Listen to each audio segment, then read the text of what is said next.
আসসালামু আলাইকুম, কেমন আছেন সবাই? আলহামদুলিল্লাহ আমি ভালো আছি। নিপাস কিচেনে আপনাদের সবাইকে স্বাগতম। আজ আমি নিপাস কিচেনে রান্না করছি ইলিশ মাছের মাথা দিয়ে কচু বাটা। ইলিশ মাছের মাথা দিয়ে কচুর বাটা রান্না করতে আমার কী কী উপকরণ লাগছে চলুন যে দেখি। এখানে আমি আস্ত একটা কচু কেটে ছিলে নিয়ে নিয়েছি। ইলিশ মাছের মাথা আর লেজ নিয়েছি আমি আমার প্রয়োজন মতো। পেঁয়াজ কুচি নিয়েছি আমি আধা কাপ। কাঁচামরিচ নিয়েছি 4-5টা। লাল মরিচের গুঁড়ো নিয়েছি আমি 1.5 টেবিল চামচ। হলুদ গুঁড়ো 1.5 চা চামচ। বড় সাইজের একটা রসুন নিব, রসুনটাকে আমি বেটে নিয়েছি। লবণ স্বাদ মতো। তেল নিব আমি 2 কাপ। পানি প্রয়োজন মতো। প্রথমে কচুগুলোকে ধুয়ে আমি একটা হাঁড়ির মধ্যে নিয়ে নিয়েছি। আর এই কচুকে দুধ কচু বলে।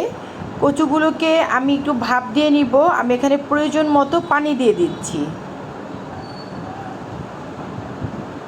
কচুটা ভাপ দিয়ে জাস্ট কালো যে পানিটা বের হয় সে পানিটা ফেলে দিব। চুলার আঁচ বাড়িয়ে ঢাকনা দিয়ে ঢেকে কচুটাকে আমি ভাপ দিয়ে নিব। 5 মিনিট পর ঢাকনাটা খুলে দেখছি কচুর কী অবস্থা। কচুটাকে আমি একটু নেড়ে দিচ্ছি।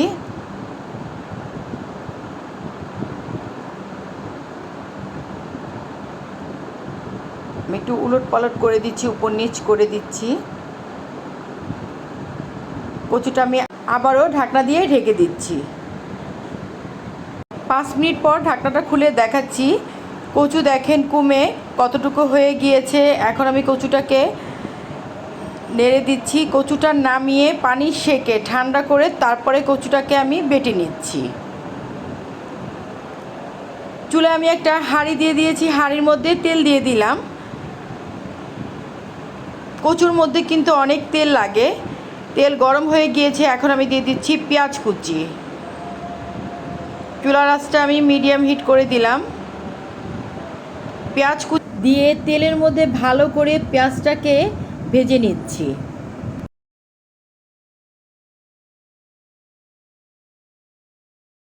পেঁয়াজটা কিন্তু গোল্ডেন ব্রাউন কালার হবে না, ঠিক এই কালারটা হবে। এখানে আমি দিয়ে দিচ্ছি 1 কাপ পানি। পানি দিয়ে আমি একটু নেড়ে দিচ্ছি। এখন আমি দিয়ে দিব রসুন বাটা। আমি কিন্তু একটা রসুন পুরো এখানে বেটে দিয়েছি। কচু বাটার মধ্যে কিংবা কচু তরকারির মধ্যে কিন্তু রসুন বাটা লাগে। এখন আমি একে একে দিয়ে দিব হলুদ গুঁড়ো, মরিচ গুঁড়ো,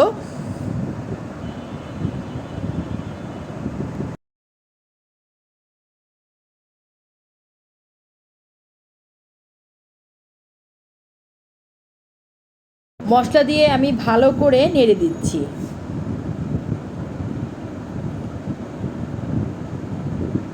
এখন দিয়ে দিব স্বাদ মতো লবণ।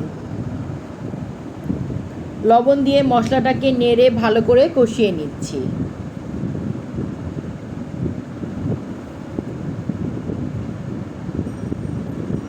তেল উপরে উঠে গিয়েছে, মশলা কষানো হয়ে গিয়েছে। এখন আমি এই মশলার মধ্যে দিয়ে দিব ধুয়ে রাখা ইলিশ মাছের মাথা আর লেজ।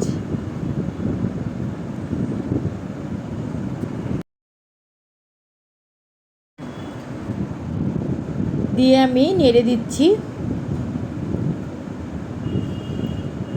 এখন ঢাকনা দিয়ে মিডিয়াম আঁচে রেখে মাছটাকে কষিয়ে নিব। আর এইদিকে কচু বেটে এক সাইডে রেখে দিলাম। ঢাকনা খুলে দেখি মাছের কী অবস্থা। মাছটাকে আমি আবার নেড়ে এখন আমি মাছগুলোকে উঠিয়ে নিব। মাছগুলো বেশ ভালো কষে গিয়েছে।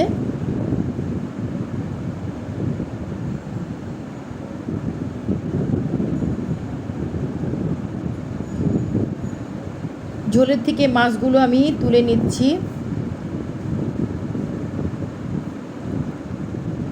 সবগুলো মাছের মাথা লেজ উঠানো হয়ে গিয়েছে। এখন এই মশলার মধ্যে আমি দিয়ে দিচ্ছি আমি যে কচু বেটে রেখেছিলাম সেই কচু বাটা। আপনারা চাইলে এটা ব্লেন্ডারেও দিতে পারেন, আমি শিলে বেটে নিয়েছি।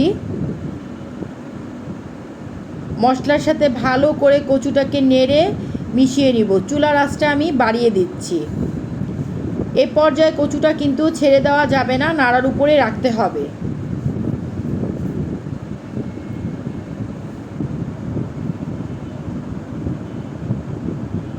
কচু কষানো হয়ে গিয়েছে, কচুর মধ্যে যে একটা পানি ছিল সেই পানিটাও কমে গিয়েছে।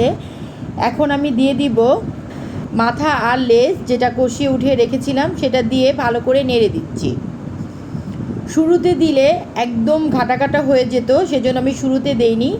এখন আমি দিয়ে দিব কাঁচামরিচ কুচি। এখানে আমি 5-6টার উপরে কাঁচামরিচ দিয়েছি, কারণ আমি একটু ঝাল পছন্দ করি। আপনারা যে যেরকম ঝাল খাবেন সেরকম ঝাল দিবেন। কাঁচামরিচের মাঝে আমি চিড়ে নিয়েছি। খুব ভালো করে নেড়ে আমি কষিয়ে নিচ্ছি। কচুটা এ পর্যায়ে লেগে যাচ্ছে, আর মাথা আর লেজ পুরোটাই কিন্তু কচুর সাথে মিশে গিয়েছে। আমি একটু তেঁতুল দিয়ে দিলাম। আপনারা চাইলে এখানে আমের আচার দিতে পারেন, এটা অপশনাল। এটার জন্য আমি রেসিপিতে দেখালাম না, এটা আপনাদের পছন্দ। কচু হাঁড়ি থেকে ছেড়ে দিয়েছে, কচু বাটার কালারও কিন্তু চেঞ্জ হয়ে গিয়েছে। এখন আমি কচু বাটাকে নামিয়ে নিব। তৈরি হয়ে গেল ইলিশ মাছের মাথা দিয়ে কচু বাটা। আমার রেসিপিটি যদি আপনাদের ভালো লেগে থাকে তাহলে অবশ্যই বেশি বেশি করে ফ্যামিলি ফ্রেন্ডদের সাথে শেয়ার করবেন। যারা এখন পর্যন্ত আমার চ্যানেলটি সাবস্ক্রাইব করেননি তারা অবশ্যই সাবস্ক্রাইব করবেন।